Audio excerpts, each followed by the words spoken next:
I'm 64 years old, and at my partner's birthday dinner last spring, in front of 40-odd people drinking wine I paid for, she raised her glass to her ex-husband and thanked him for showing her what a real man looks like. Everyone clapped.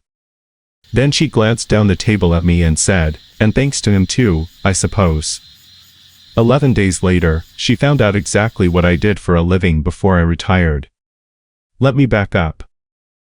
The dinner was at a vineyard out past Havelock North, Hawke's Bay, the sort of place with long wooden tables under the olive trees and a view across the vines that costs you $140 a head before anyone's touched the wine list. It was Suzanne's 58th birthday. She'd been planning it for the better part of 3 months, and I'd been paying for it for the better part of 3 months, the way I'd quietly paid for most things in the 2 years we'd been together. The flights for her friends from Auckland. The accommodation. The string trio, of all things. I didn't mind. I'm not a flash man, but I did well in my working life, and I've never been precious about money. You can't take it with you, as my old dad used to say. I should tell you what that working life was. For 36 years, I was a forensic accountant. The last 20 of those, I ran my own practice in Wellington, doing fraud investigation for insurers, liquidators, and twice for the Serious Fraud Office as a contracted specialist. My job, in plain terms, was to sit down with a pile of paperwork that somebody had spent years making look respectable, and find the rot in it. Trusts inside trusts. Round-robin invoicing. Directors borrowing from companies that were borrowing from other companies they also happened to own. People think fraud is clever. It almost never is. It's just patient. And the only thing that beats patience is more patience. I retired at 62 and moved up to the bay for the sun and the fishing, and I genuinely believed the suspicious part of my brain had retired with me. Then I met Suzanne at a friend's 60th in Napier. She was lovely. I want to be honest about that, because it matters to the story. She was funny and warm in a room, beautifully turned out, the kind of woman who makes a barbecue feel like an occasion. She'd been divorced about 4 years from a fellow named Quentin, a property man from Auckland, and she talked about him the way some people talk about a house they should never have sold. I clocked that early. I clocked a few things early, if I'm honest. She had champagne tastes and a beer income, a part-time job at an interior showroom and not much behind her. She liked being seen at things. She mentioned, more than once, in that light little voice people use when they're lying to themselves, that Quentin had remade himself since the divorce and was doing enormously well. A younger man might have run a mile. But I was 62, a widower of 6 years, and tired of cooking for one. I wasn't shopping for a great love. My great love was Annie, and she's been gone a while now, and I made my peace with that long ago. What I wanted was company. Someone to take to the theater in Wellington, someone on the other side of the table at dinner. I told Suzanne as much, gently, early on, and she squeezed my hand and said that suited her perfectly. So we had an understanding, or I thought we did. I provided a comfortable life. She provided the warmth in it. There are worse arrangements at our age, and plenty of lonelier ones. So, the birthday.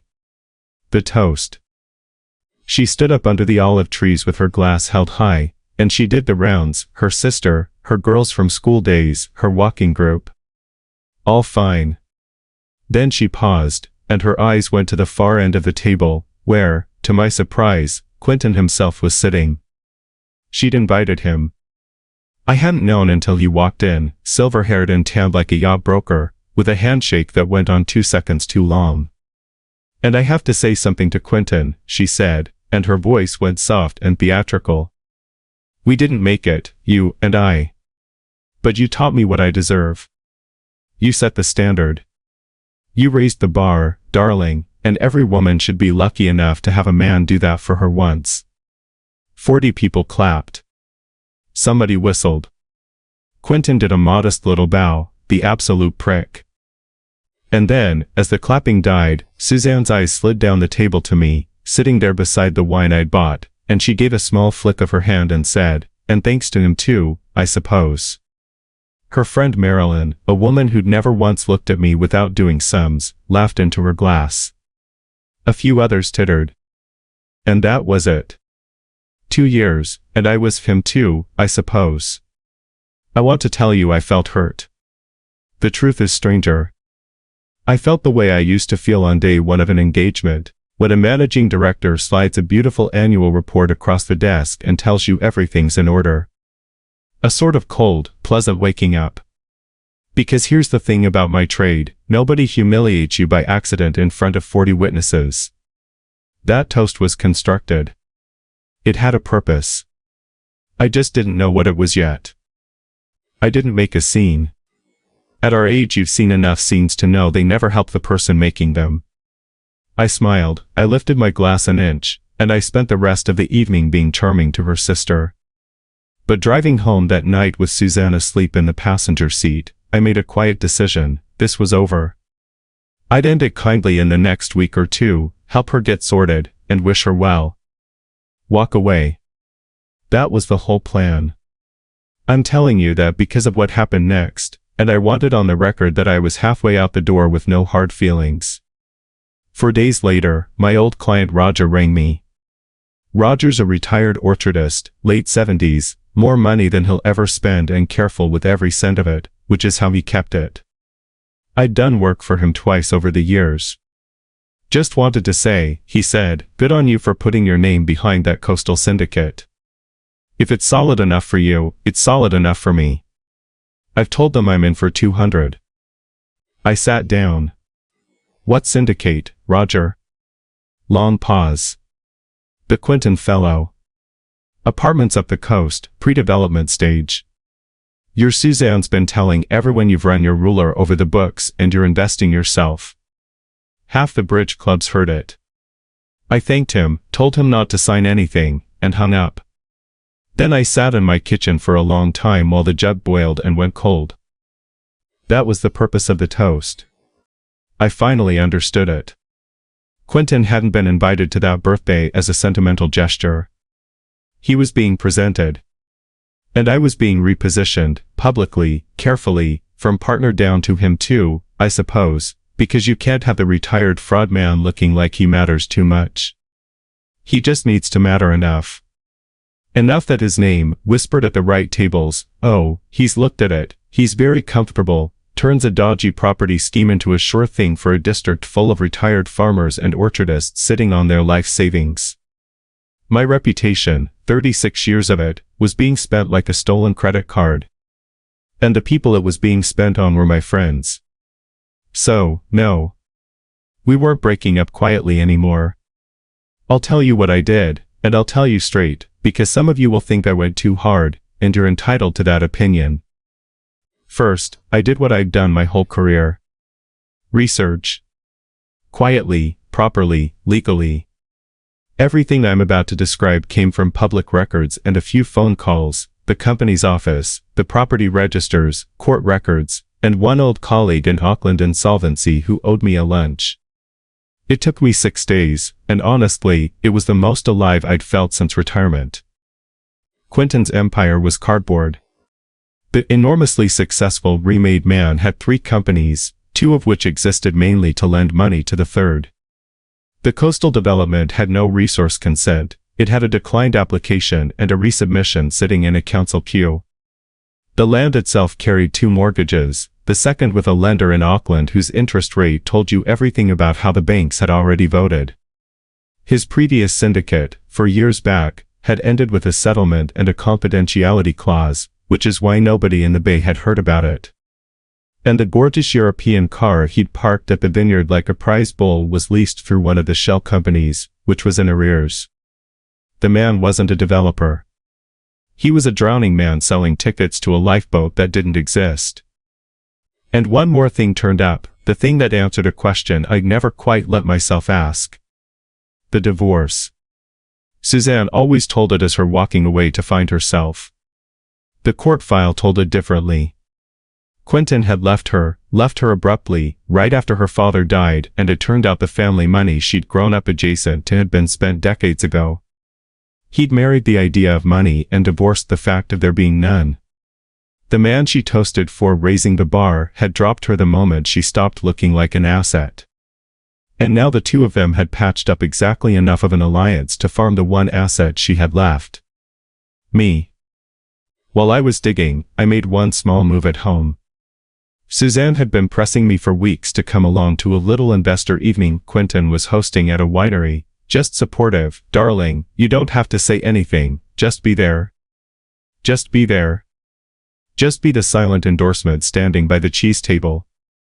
I told her my hip was playing up. She believed it, because she had never once in 2 years asked a follow-up question about anything to do with me.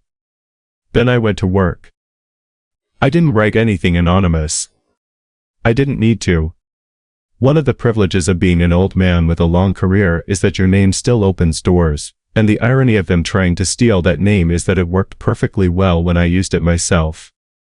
I wrote a short memorandum, 4 pages, dry as a board, every line footnoted to a public record. Consent status. Mortgage positions. Company structure. Litigation history. No adjectives. Adjectives are for people without evidence. I delivered it 3 places. To Roger, with my blessing to share it with the Bridge Club. To the second-tier lender in Auckland, as a courtesy note from a fellow professional pointing out certain representations being made to retail investors against their security.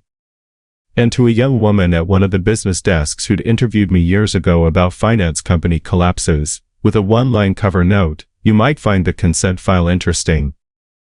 Then I did the part people always skip in these stories. I rang the Financial Markets Authority and made a formal complaint, with the memorandum attached. Because this wasn't just an insult to me. Quentin was soliciting money from elderly people for a scheme he was misrepresenting, and if I'd settled my personal score and left him operating, I'd have been no better than the confidentiality clause that hit him last time. It came apart the way these things always come apart, slowly, then all at once. The lender, spooked, called up its loan. The journalist's piece ran 10 days later, polite and absolutely lethal, with the words, declined consent in the second paragraph. The Bridge Club money evaporated overnight, and small-town money talks to other small-town money, so all of it evaporated. The investor evening stopped. And then I heard, through Roger, the detail that I'll admit gave me no noble feelings whatsoever, just plain human satisfaction. Quentin, scrambling, sinking, had wrung Suzanne and ended it, told her she was a liability, that her loose talk around the district was what brought the scrutiny down on him. He blamed her. He dropped her exactly the way he'd dropped her the first time, the moment she stopped being useful. The bar, as raised. Marilyn went too, in a smaller way. It turned out she'd put her own modest savings in early and had been earning a quiet spotter's fee for every friend she steered toward Quentin's evenings, which is why she'd worked so hard at those dinners and looked at me the way she did. When the scheme folded, her friends did their own arithmetic. She left town before Christmas. Suzanne confronted me only once, near the end. She'd seen the article. She stood in my kitchen, shaking, and said, "This was you. You did this." I checked some public records, I said, and shared what I found with people who were about to lose their savings. Some of those people were my friends. You knew that when you used my name. It wasn't like that, she said. It was, Quentin said, we just needed people to feel confident, and you were never going to, and then she stopped, because there's no good end to that sentence. You toasted him in front of 40 people, I said, and called me him too, I suppose.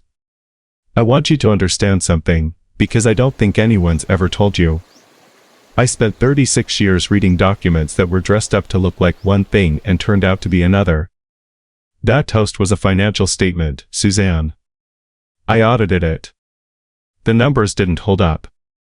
She asked if she could stay until she sorted something out. I'd already packed her things, carefully, properly, nothing flung in a bin bag. I'm not that man. I carried the cases to her car for her, because my mother raised me right even if my judgment failed me, and I wished her well, and I meant it about as much as she'd meant, thanks to him too. That was last spring. The FMA matter is still grinding along, the way these things do, and Quentin is back in Auckland being somebody else's lesson. Suzanne is in Tauranga, I'm told, staying with her sister. Roger still has his 200,000, and he buys the whitebait fritters whenever we have lunch, which he reckons is cheap at the price.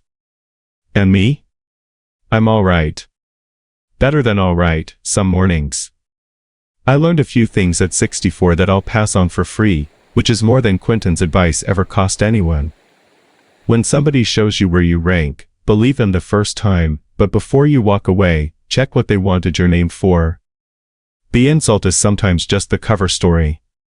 Money you give to keep someone's affection isn't generosity, it's rent, and the tenancy ends the day a better landlord comes along.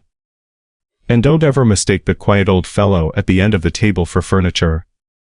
Some of us spend our whole lives learning to read the fine print. We're not bitter, and we're not slow. We're just patient. And patience, in my long experience, is the one investment that has never once let me down.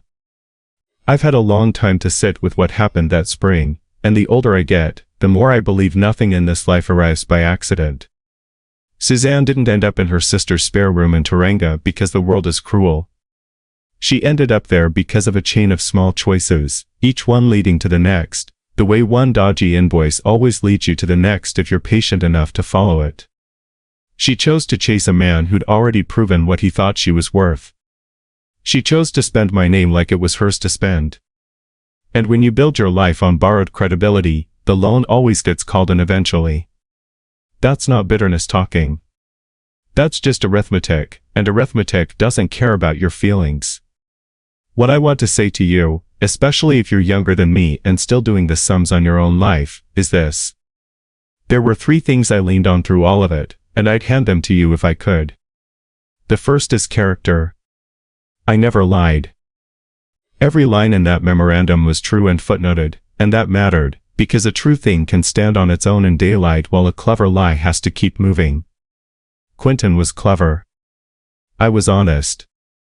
Honesty won, and it nearly always does if you can wait. The second is your head. Don't let an insult make your decisions for you. When Suzanne called me him too, my pride wanted to stand up and shout, and if I'd let it, I'd have made a scene and learned nothing. Instead I sat quiet and watched, and 3 days later Roger's phone call told me everything. The information was out there the whole time. I just had to stay calm enough to hear it. And the third is steadiness, what my father would have called backbone. It would have been easier to swallow my pride, finish the wine, and let those old farmers lose their savings to keep my own life peaceful. Doing the right thing cost me a relationship and a few uncomfortable weeks. But Roger still has his 200,000, and I can look him in the eye over the whitebait fritters, and there's no price you can put on that. I'm not proud of every feeling I had. When I heard Quentin had dropped Suzanne a second time, I felt a flicker of satisfaction I'm not especially pleased about, and I'll own that rather than pretend I'm a saint. But I never went looking for revenge.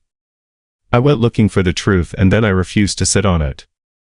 There's a difference, and it's the whole difference. So be the honest one.